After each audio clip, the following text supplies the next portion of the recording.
Your job is not to figure out how it's going to happen for you, but to open the door in your head. And when the door opens in real life, just walk through it.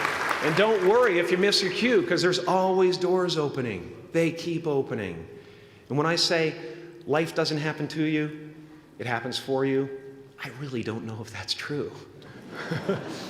I'm just making a conscious choice to perceive challenges as something beneficial so that I can deal with them in the most productive way. You'll come up with your own style. That's part of the fun.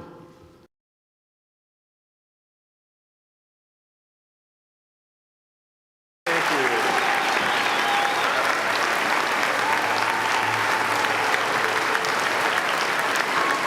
What are you sitting down for? I was going to milk that for a while. You guys can stretch that out in post, right? You can make that longer in the edit. Thank you, Bevin. Thank you all. Jai Guru Dev.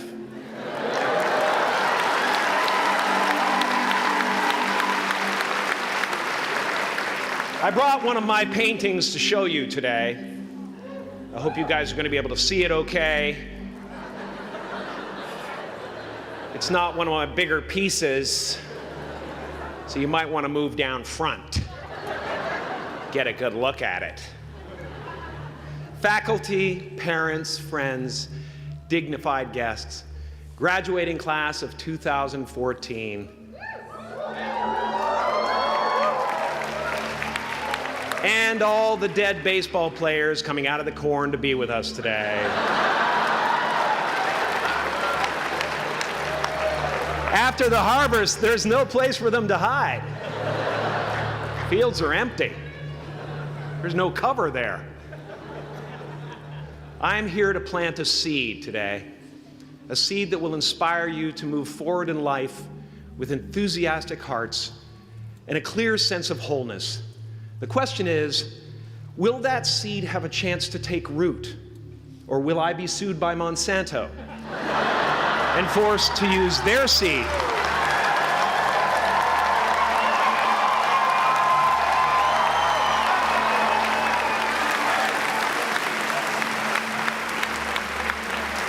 Which may not be totally Ayurvedic. Excuse me if I seem a little bit low energy today, whatever this is. I slept with my head to the north last night. Oh man! Oh man! You know how that is, right, kids? Yeah.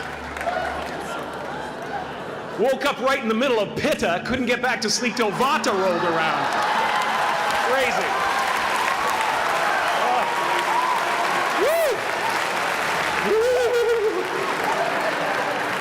But I didn't freak out, you know. I used that time to eat a large meal. Connect with someone special on Tinder. Because life doesn't happen to you, it happens for you. How do I know this? I don't, but I'm making sound, and that's the important thing.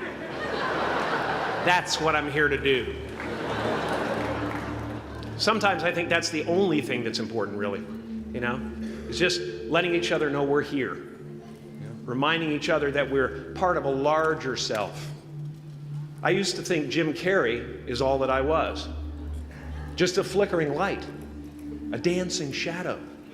The great nothing masquerading as something you can name. Seeking shelter in caves and foxholes dug out hastily. An archer searching for his target in the mirror. Wounded only by my own arrows. Begging to be enslaved. Pleading for my chains. Blinded by longing and tripping over paradise.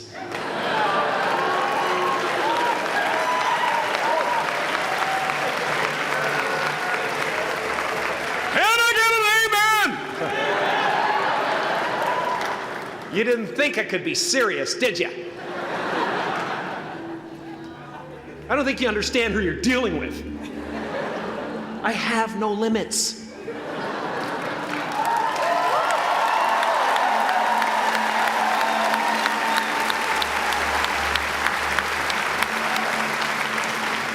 cannot be contained because I'm the container. You can't contain the container, man. You can't contain the container. I used to believe that who I was ended at the edge of my skin, that I had been given this little vehicle called a body from which to experience creation. And though I couldn't have asked for a sportier model, it was, after all, a loaner and would have to be returned. Then I learned that everything outside the vehicle was part of me too. And now I drive a convertible.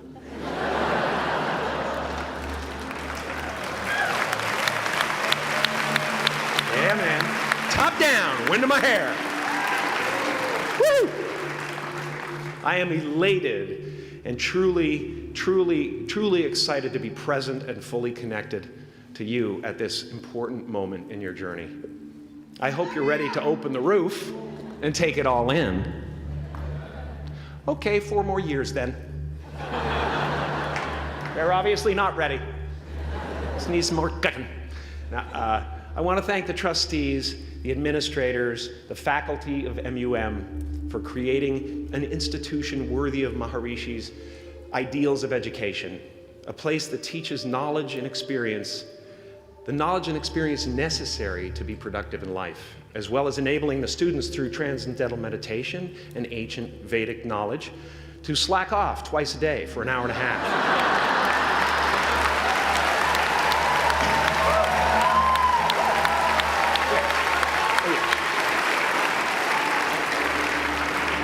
Don't think you're fooling me.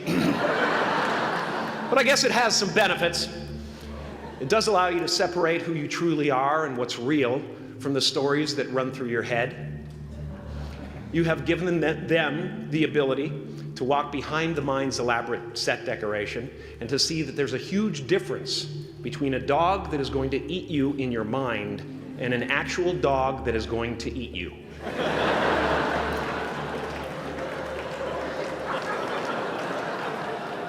That may sound like no big deal, but many never learn that distinction. And they spend a great deal of their lives living in fight or flight response. I'd like to acknowledge all of you wonderful parents. Way to go. What a fantastic job you've done. For your tireless dedication, your love, your support, most of all, for the attention that you paid to your children. I have a saying, beware the unloved, because they will eventually hurt themselves or me. But when I look at this group here, you know, I feel really safe. I do.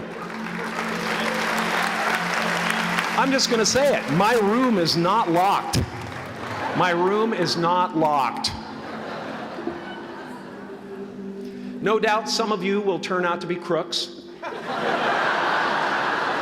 But white-collar stuff, you know, Wall Street, that type of thing, you know, crimes committed by people with self-esteem. Stuff parents can still be proud of in a weird way. And to the graduating class of 2017, -3, you didn't let me finish. Congratulations. Yes, give yourself a round of applause, please. Please.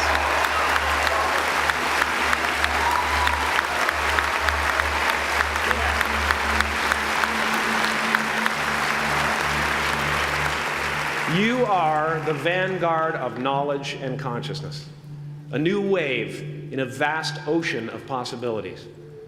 On the other side of that door, there's a world starving for new ideas, new leadership.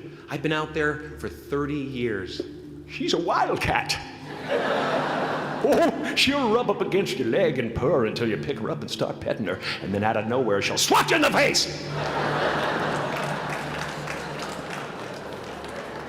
It can be rough out there, but that's okay, because there's soft serve ice cream with sprinkles. I guess that's what I'm really trying to say here today.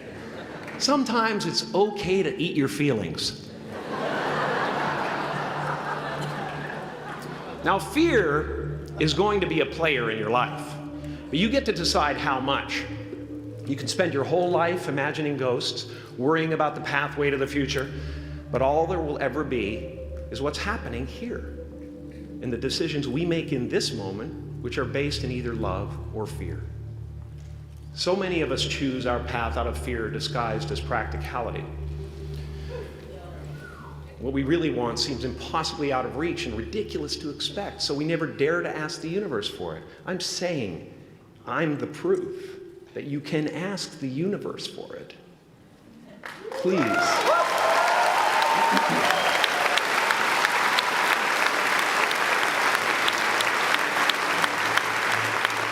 And if it doesn't happen for you right away, it's only because the universe is so busy fulfilling my order.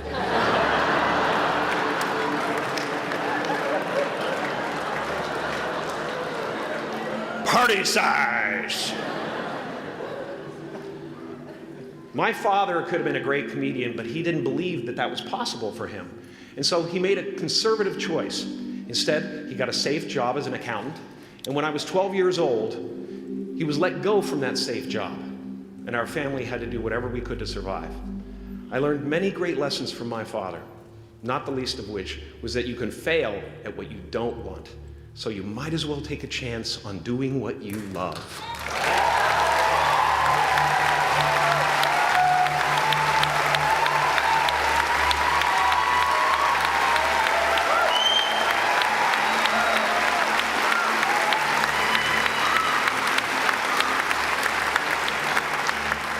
It's not the only thing he taught me, though. You know, I watched the effect of my father's love and humor and how it altered the world around me. And I thought, that's something to do. That's something worth my time. It wasn't long before I started acting up. You know, people would come over to the house and they'd be greeted by a 7-year-old throwing himself down a large flight of stairs. They would say, "What happened?" And I would say, "I don't know. Let's check the replay." I'd go back to the top of the stairs and come back down in slow motion.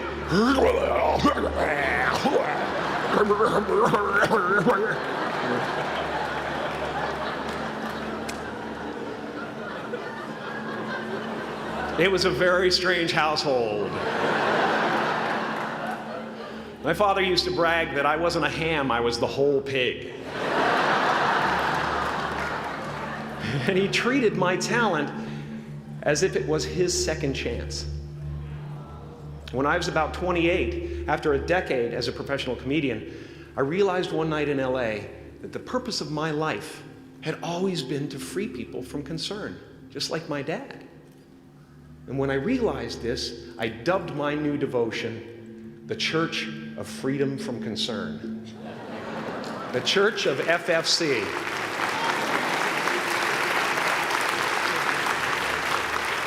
And I dedicated myself to that ministry.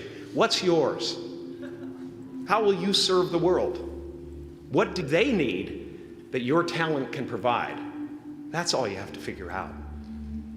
As someone who's done what you're about to go and do, I can tell you from experience, the effect you have on others is the most valuable currency there is.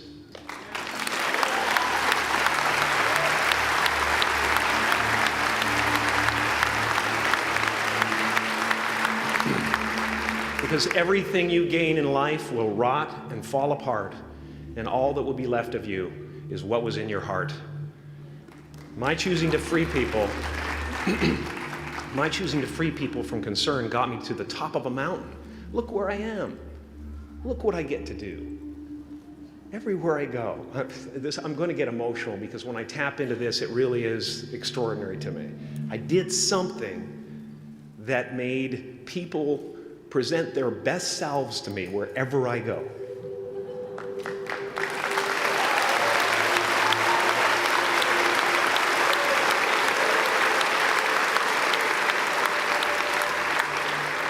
I am at the top of the mountain, and I was, and the only one I hadn't freed was myself, and that's when my search for identity deepened. I wondered who I'd be without my fame. Who would I be if I said things that people didn't want to hear? Or if I defied their expectations of me? What if I showed up to the party without my Mardi Gras mask and refused to flash my breasts for a handful of beads? I'll give you a moment to wipe that image out of your mind. But you guys are so ahead of the game. You already know who you are. And that peace that we're after lies somewhere beyond personality, beyond the perception of others, beyond invention and disguise, even beyond effort itself. You can join the game, fight the wars, play with form all you want, but to find real peace, you have to let the armor go.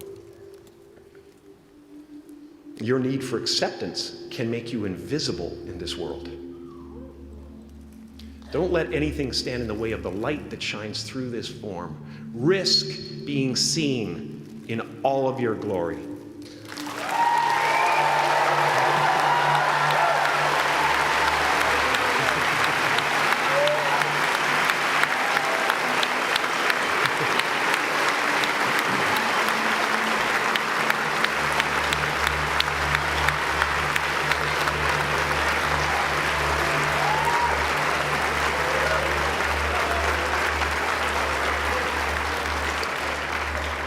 It's not big enough. This painting is big for a reason. It's called high visibility. It's about picking up the light and daring to be seen. Here's the tricky part. Everyone is attracted to the light. The party host up at the top, who thinks unconsciousness is bliss and is always offering to drink from the bottles that empty you. Misery below her. Despises the light, can't stand when you're doing well, wishes you nothing but the worst. The Queen of Diamonds, under him, needs a king to build her house of cards. And the hollow one down bottom there will cling to your leg and say, please don't leave me behind, for I have abandoned myself. Even those who are closest to you and most in love with you, the people you love most in the world, will find clarity confronting at times. This painting took me thousands of hours to complete. And when I was finished, thank you, thousands of hours, yes. I'll never get them back. I'll never get them back. I worked on this for so long. I was weeks and weeks like a madman alone on a scaffolding. And when I was finished, one of my friends said, this would be a cool blacklight painting. So I started over.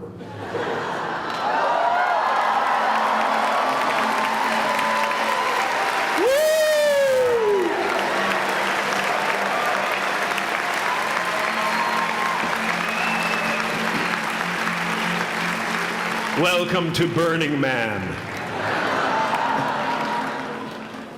Some pretty crazy characters up there, but better up there than in here. You know, painting is one of the ways, thank you.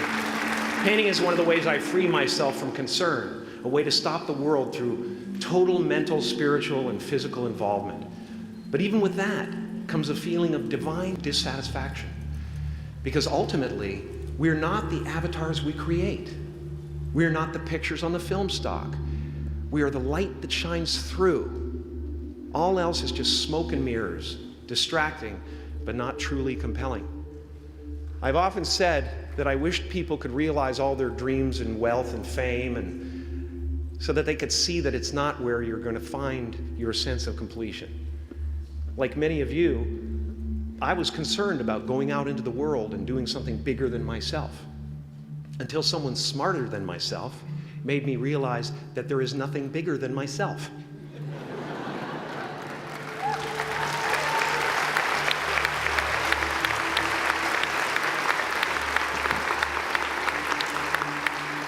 My soul is not contained within the limits of my body. My body is contained within the limitlessness of my soul. One unified field.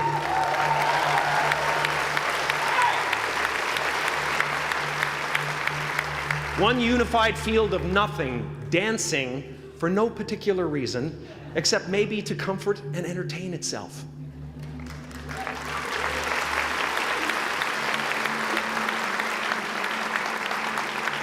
As that shift happens in you, you won't be feeling the world, you'll be felt by it. You'll be embraced by it. Now I'm always at the beginning. I have a reset button, and I ride that button constantly. Once that button is functioning in your life, there's no story that the mind could create that will be as compelling. The imagination is always manufacturing scenarios, both good and bad, and the ego tries to keep you trapped in the multiplex of the mind.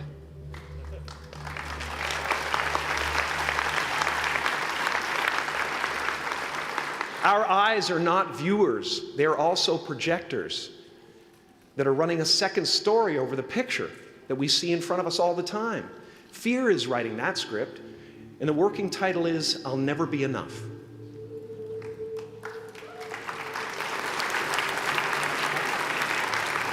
Are you going to look at a person like me and say, how could we ever hope to reach those kind of heights, Jim?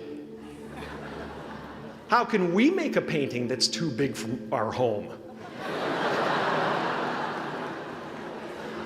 How do you fly so high without a special breathing apparatus? This is the voice of the ego. And if you listen to it, there will always be someone who's doing better than you. No matter what you gain, ego will not let you rest. It will tell you that you cannot stop until you've left an indelible mark on the earth, until you've achieved immortality. How tricky is this ego that it would tempt us with the promise of something we already possess?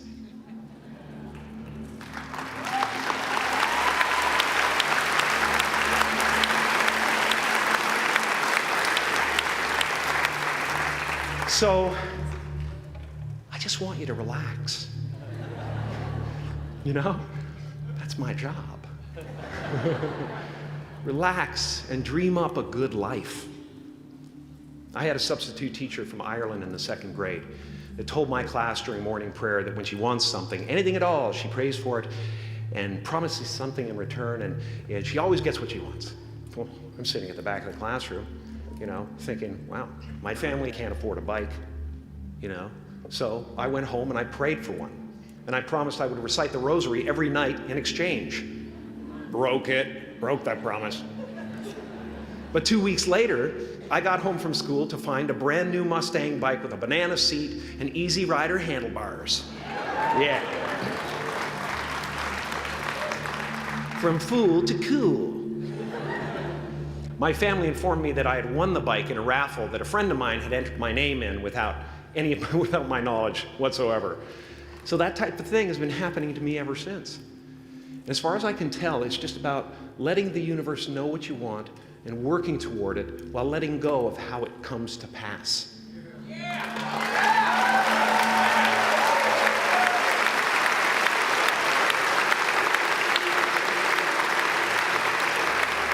Your job is not to figure out how it's going to happen for you, but to open the door in your head. And when the door opens in real life, just walk through it.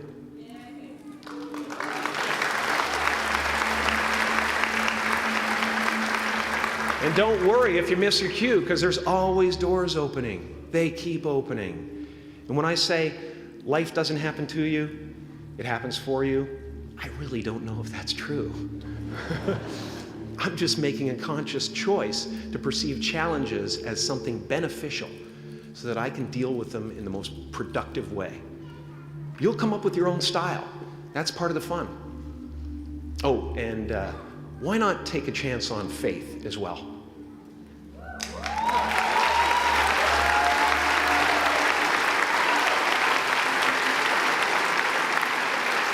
Take a chance on faith.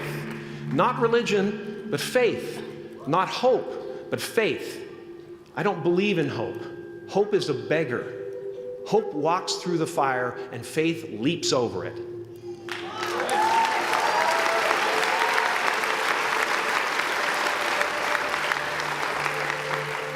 You are ready and able to do beautiful things in this world. And after you walk through those doors today, You will only ever have two choices, love or fear. Choose love, and don't ever let fear turn you against your playful heart. Thank you so much. Thank you, Dad. I'm so honored.